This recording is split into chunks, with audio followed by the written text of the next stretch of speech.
Episode 18. Clara dan perasaannya. Clara merasa begitu canggung saat ini.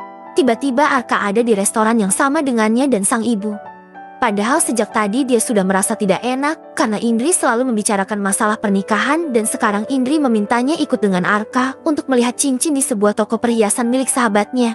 Indri sendiri memutuskan untuk pulang dan alhasil Clara berada satu mobil dengan Arka. Pak, sebaiknya kita nggak usah pergi ke toko perhiasan itu. Mama kan sudah tidak ada. Jadi kita tidak perlu berpura-pura lagi, ujar Clara tiba-tiba. Sejak tadi dia melihat Arka yang hanya diam saja membuatnya merasa tidak enak. Takut jika Arka juga terpaksa menerima semuanya.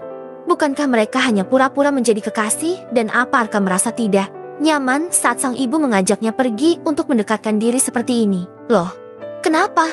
Tanya Arka tanpa menoleh. Dia fokus menyetir. Sebenarnya sejak tadi dia diam saja karena merasa tidak enak dengan Clara. Kedua sejoli itu sama-sama tidak enak hati karena pikiran yang bercokol di otak mereka tidak selaras. Ya, kan kita hanya pura-pura.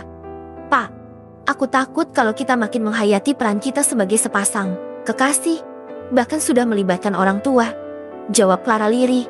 Sejujurnya dia sudah merasa nyaman dengan Arka, tetapi dia kan tidak tahu bagaimana perasaan pria itu padanya.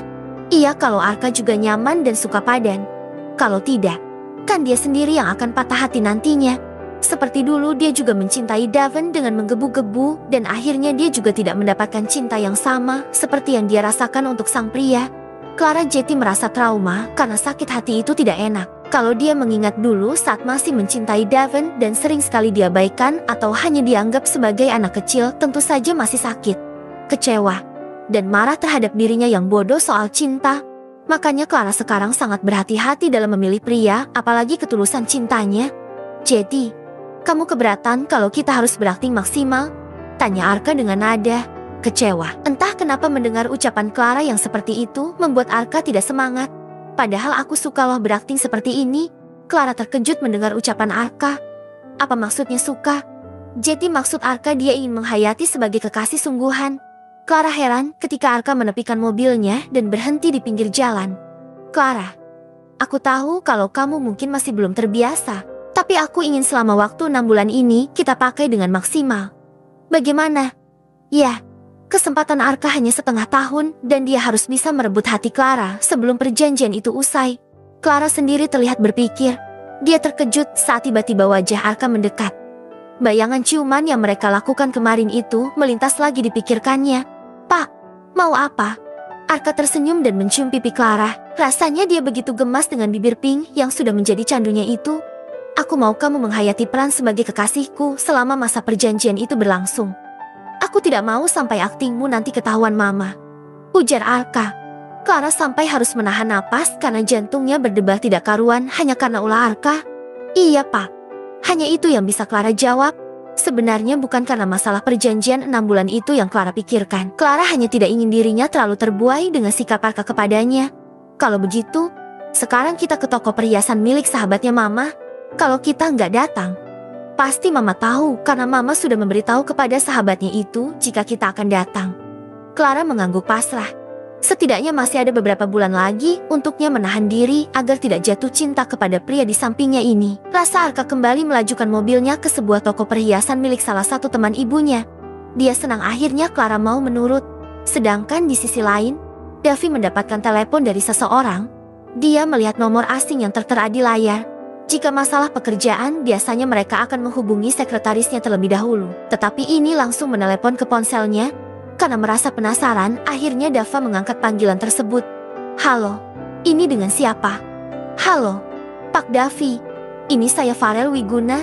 Davi terkejut ketika mengetahui jika yang menghubunginya adalah Farel Wiguna, pebisnis hebat yang namanya masih dilulu-elukan di kalangan pebisnis. Tetapi, kenapa seorang Farel Wiguna langsung meneleponnya? Apakah ada hal yang penting mengingat mereka memang belum pernah mengadakan kerjasama karena Farel sudah menyerahkan seluruh perusahaan kepada sang putra yang tidak begitu dikenal di kalangan bisnis tetapi bisa berhasil membuat Wiguna Corporation berkembang pesat. Pak Farel, ada yang bisa saya bantu? Pak, sungguh saya tidak menyangka jika Bapak menghubungi saya secara langsung seperti ini. Davi Jeti salah tingkah. Farel ini termasuk idolanya dan dia ingin bisa sesukses Farel Wiguna dengan bisnis yang berkembang luar biasa bahkan sampai ke luar negeri. Sebenarnya istri saya yang merengek meminta dihubungkan dengan Anda. Mengingat jika sekarang putra saya Arka tengah dekat dengan adik Anda satu-satu. Jadi kita sebagai orang tua ingin bisa saling lebih mengenal. Davi terkejut mendengar penuturan Farel Wiguna yang mengatakan jika anaknya tengah dekat dengan Clara. Apakah pria itu yang diceritakan oleh Davin? Arka Wiguna adalah nama putra dari Farel Wiguna dan selama ini sangat jarang mau terekspos di publik sehingga tidak banyak yang tahu bagaimana wajah putra Farel itu. Saya bahkan tidak tahu kalau adik saya tengah dekat dengan putra bapak. Nanti saya akan bertanya pada Clara. Saya merasa senang sekali kalau Clara ternyata bisa menemukan pria yang tepat. Hahaha, pasti Clara belum cerita ya. Jadi kesannya kita yang buru-buru. Tidak apa-apa. Saya senang sekali kalau memang benar Clara dekat dengan Pak Arka. Dia selama beberapa tahun terakhir terbelenggu dengan perjodohan yang dilakukan oleh kedua orang tua kami. Tapi ternyata pihak pria tidak menyukai adik saya sehingga dia memutuskan perjodohan itu. Saya senang jika dia sekarang menemukan pria yang tepat. Davi menunggu sang adik turun untuk makan malam. Clara terlihat turun dari tangga dengan memakai baju baby dan warna ungu kesukaannya. Ayo makan. Kenapa kamu malah nunggu di bawah tangga seperti ini, Davu? Tanya Clara pada sang kakak yang memang menunggunya di bawah tangga. Davi merangkul bahu adiknya. Aku mau tanya, apakah selama ini kamu menganggapku kakak tiri? Kenapa kamu tanya seperti itu? Clara menjauhkan kepalanya dari Davi. Ya, siapa tahu kamu menganggapku seperti itu karena aku begitu menentang kamu putus dari Davin saat itu. Clara manggut-manggut. Mereka sudah tiba di ruang makan dan Davi menarikan kursi untuk sang adik. Aku memang mengira kalau kamu bukan kakak kandungku. Mengingat bagaimana kamu begitu ingin aku dan Davin bersama padahal jelas-jelas kamu tahu kalau Davin itu berselingkuh. Davi tersenyum dan duduk di samping Clara kemudian mengelus rambutnya. Kamu tahu alasanku kenapa? Clara mengedikan bahunya dan mengambil nasi untuknya dan sang kakak. Karena wanita yang menjadi selingkuhan Davin itu adalah juniorku di kampus dulu. Dia sempat menyukaiku dan berusaha mendekatkan diri kepadaku tetapi tidak pernah aku tanggapi karena memang aku tidak suka berpacaran atau hal berhubungan dengan romansa. Jadi saat aku tahu dia adalah wanita itu, aku ingin kamu bertahan dengan Davin agar wanita pelakor seperti dia kalah dan akhirnya dia malu karena menjadi wanita yang tidak benar. Tapi sayangnya kamu memang sudah sangat sakit hati dan benar-benar ingin berpisah dari Davin. Di sisi lain aku lega karena kamu berhasil lepas dari perasaan bodohmu itu karena sejatinya aku juga tidak terlalu suka jika kamu dijodohkan dengan Davin. Kalau bukan karena keinginan almarhum kedua orang tua kita dan juga karena kamu benar-benar mencintai Davin dengan sangat. Aku sudah membatalkan sejak dulu. Clara melongo mendengar ucapan sang kakak yang panjang kali lebar. Dari semua yang Davi ucapan hanya satu yang membuat Clara tertarik yaitu Elina yang ternyata dulu pernah menyukai kakaknya. Bersambung.